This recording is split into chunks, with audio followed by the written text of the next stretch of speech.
Hello, नमस्कार, सत श्री अकाल दोस्तों। स्वागत है आपका विजडम विंग्स आईएएस चैनल पर। मैं हूं सुभाष मिश्रा, आपका दोस्त, होस्ट और कोच। यहाँ पे मैं आज बात करने वाला हूं एक बहुत ही बेहतरीन चीज़ की, जिसकी तलाश आप लगातार करते रहते हैं। मैं ज़रूर इस चीज़ के लिए बारे में श्योर हूँ कि हर व्यक्ति इस चीज़ के बारे में लगातार सोचता है कि उसका माहौल ठीक है कि नहीं।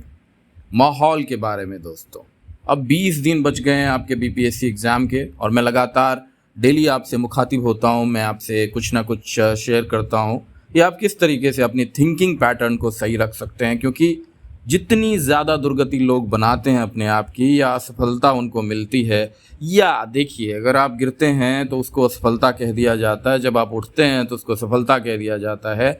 लेकिन ये तो बात आपको पता है कि ये ऊपर नीचे लगा रहता है। लेकिन जो सबसे बड़ी बात है कि माहौल कैसे बने, माहौल बनाने के लिए अभी सबसे बड़ी दुर्गति क्या है बीपीएससी की या किसी भी स्टेट पीसीएस की।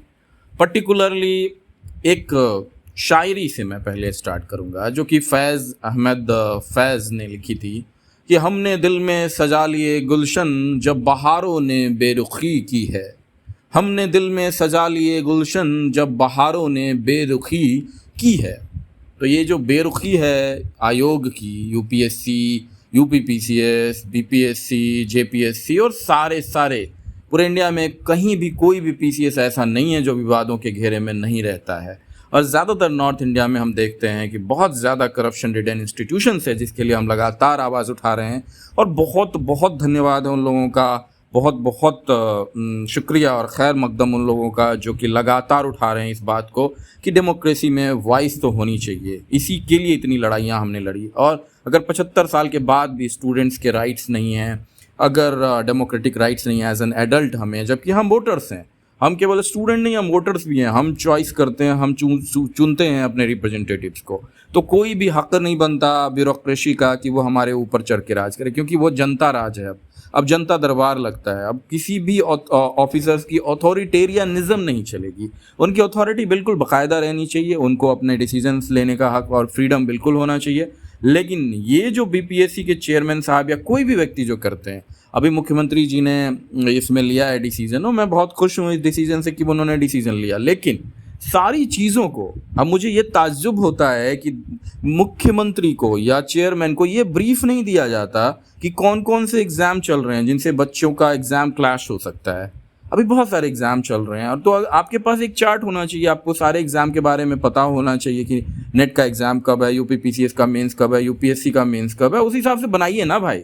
और आपके अपने राज्य में भी काम है, लेकिन एक दिन का एग्ज़ाम है ना, 2 घंटे का एग्ज़ाम है, एक दिन का एग्ज़ाम है। आपको भी अच्छी तैयारी चाहिए, तो बाकी चीज़ों से क्लैश मत कराइए जिससे लोगों को परेशानी हो, आपको भी परेशानी हो। तो अभी भी जो ये डिसीजन लिया गया है उसमें भी बहुत सारे क्लैशेज हैं बाकी सारे एग्ज़ाम्स के। लोग बोलेंगे कि नहीं, कोई ना कोई एग्ज़ाम होता ही है। देखिए भाई साहब, अगर आपको डिसीजन मेकिंग करना नहीं आता तो ये सब चीज़ें बहाने आप बनाते रहेंगे। ये आपको करना ही नहीं है, जानबूझ के परेशान करना है लोगों को। नहीं, अगर आपके पास ऐसा है कि नहीं आप बैठते हो टेबल पे अपना काम शुरू कर देते हो बिना कोई तैयारी, बिना कोई होमवर्क के। आपके पास चार्ट क्यों नहीं? आपके पास इतने सारे स्टाफ्स हैं बीपीएससी में, और आपके पास चार्ट ही नहीं है कि बाकी सारे एग्जाम्स कब होंगे, नहीं होंगे। और यही प्रॉब्लम सारे एग्ज़ाम की कमोबेश है कि वो लेट करते हैं और फिर भी परफेक्ट शेड्यूलिंग नहीं कर पाते और आगे का नहीं देख पाते। अभी ये एग्ज़ाम में हुआ, दूसरे एग्ज़ाम में फिर प्रॉब्लम होगा। अरे भाई, एक बार में सुधर जाओ ना। एक बार में आंदोलन हो रहा है, बेकार के आंदोलन हो रहे हैं ना, बेकार का आपका रिसोर्सेज लग रहा है ना, बेकार के लाठी चार्ज हो रहे हैं ना, बेकार का आपका इमेज डूब रहा है। लेकिन इन सारी चीज़ में मैं आपको बोलूँगा कि माहौल कैसे बने। तो हमने दिल में सजा लिए गुलशन जब बहारों ने बेरुखी की है। जब ये सरकार आपकी बात नहीं मानती, जब चेयरमैन साहब बात नहीं मानते, जब बीपीएससी में दिक्कतें हो रही हैं ना, तो अपने दिल में गुलशन बनाइए, अपने दिमाग में एक माहौल बनाइए। जो दिमाग का माहौल है वो सबसे बेहतरीन माहौल है। दिमाग को समझाइए, बहुत शांत तरीके से समझाइए कि अब तक जो बर्बाद हुआ होने दो। अब 20 दिन में क्या हो सकता है, और 20 दिन में बहुत कुछ हो सकता है। 20 दिन में 19 से 20 हो सकता है। आप समझ रहे हैं बात को? तो माहौल बनाने के लिए सबसे बड़ी बात है कि खुद पे ध्यान दीजिए। इन 20 दिनों में थोड़ा सा डिसिप्लिन लाइए, और जितना भी आप कर सकते हो, जैसे कि प्राणायाम, योगा, मेडिटेशन, वॉकिंग और अपने दोस्तों से बात करना कुछ देर के लिए। फैमिली में रहते हो तो फैमिली से थोड़ा सा जुड़ के रहना, रैदर दैन बहुत ज़्यादा उनसे दूर रहना या कट के रहना। लेकिन सेपरेट होके पढ़िए। माहौल आपको खुद बनाना पड़ेगा, और ज़्यादा माहौल बनाइएगा, बहुत ज़्यादा उत्साहित वाला माहौल बनाइए, आप पढ़ नहीं पाइएगा।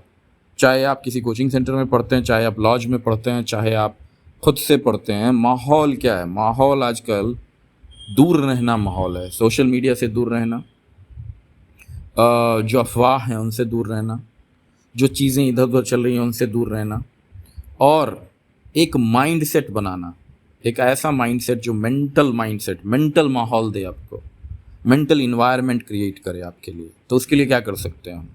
उसके लिए बस आप ये कीजिए कि कुछ चैनल्स होते हैं मोटिवेशंस के, वो मोटिवेशनल चैनल्स के कम से कम 15 से 20 मिनट, रादर दैन इधर उधर फालतू वाले बकवास और फालतू वाले MCQ सेट लगाने के। आपको पता है, आपको सारे मटेरियल्स पता है। बाई नाउ यू ऑल, जो भी सीनियर्स कैंडिडेट्स हैं, सबको पता है कि क्या करना है आपको।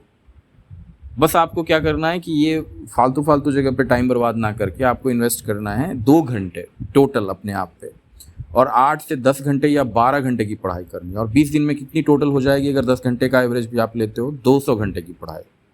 तो पढ़ाई में सबसे ज़्यादा रिवीजन का माहौल बनाइए, सबसे ज़्यादा उन चीज़ों को देखिए जो आपके वीक हैं, और सबसे ज़्यादा उन चीज़ों को देखिए जो कि गेस्ड हैं, जिन एरियाज से बहुत ज़्यादा क्वेश्चन आने की संभावना रहती है, उन सारे एरियाज़ के। दूसरी बात है कि MCQs ज़्यादा से ज़्यादा लगाइए, क्विज़ ज़्यादा से ज़्यादा लगाइए, एक दूसरे से क्वेश्चन सबसे ज़्यादा से ज़्यादा पूछिए, और ये आपका मेंटल माहौल बना देगा। आप मेरे से बात कर सकते हैं, आप वहाँ पे नीचे मैसेज छोड़ सकते हैं कमेंट में कि आप ये माहौल के बारे में आप क्या सोचते हैं। क्या आपका माहौल कम हो रहा है? क्या आप बहुत ज़्यादा डिप्रेस हो रहे हो, बहुत ज़्यादा प्रेशराइज फील कर रहे हो? बिल्कुल मत करो प्रेशराइज्ड फील, ठीक है? प्रेशर को आप, टाइम को और प्रेशर को, 20 दिन का मात्र टाइम बचा, और प्रेशर 20 दिन में बहुत ज़्यादा प्रेशर होगा, इसको आप पॉजिटिवली ले लो, और यही आपके लिए माहौल क्रिएट कर देगा पढ़ने का। अगर आप एक दिन 10 घंटे पढ़ो तो अगले दिन 11 घंटे पढ़ सकते हो, या 10.5 घंटे पढ़ सकते हो, उसके अगले दिन 11 घंटे पढ़ सकते हो। और 5 या 6 दिन के बाद जब आपका लो पॉइंट आएगा, उस दिन आप 4 से 5 घंटे बहुत रिलैक्स रह सकते हो। सब कुछ छोड़ दो उस दिन, सब कुछ छोड़ दो, और गाना सुनो, घूमो, ज़्यादातर बातें करो, इधर उधर करो, और फिर 5 घंटे के बाद देखना वापस आप पकड़ लोगे पढ़ाई। तो ऐसे करते करते 12, 13, 14 घंटे तक भी आप जा सकते हो, और ढेर सारे क्वेश्चन लगा डालो 20 दिन में। इससे आपको ज़रूर फ़ायदा होगा। तो ये है मेंटल माहौल। तो लास्ट में भी मैं अभी फैज़ अहमद फ़ाइज़ साहब का ये गज़ल या शायरी बोलूँगा कि हमने दिल में सजा लिए गुलशन, जब बहारों ने बेरुखी की है। तो ये बेरुखी जो है अथॉरिटीज़ की, ये सरकार की, ये जो सिचुएशंस हैं आपके अंदर, उसको आग बना लीजिए, गोला बना दीजिए, उसको बारूद बना दीजिए, और दिल में गुलशन सजा लीजिए कि हमने दिल में सजा लिए गुलशन, जब बहारों ने बेरुखी की है। धन्यवाद, बहुत बहुत धन्यवाद सुनने के लिए।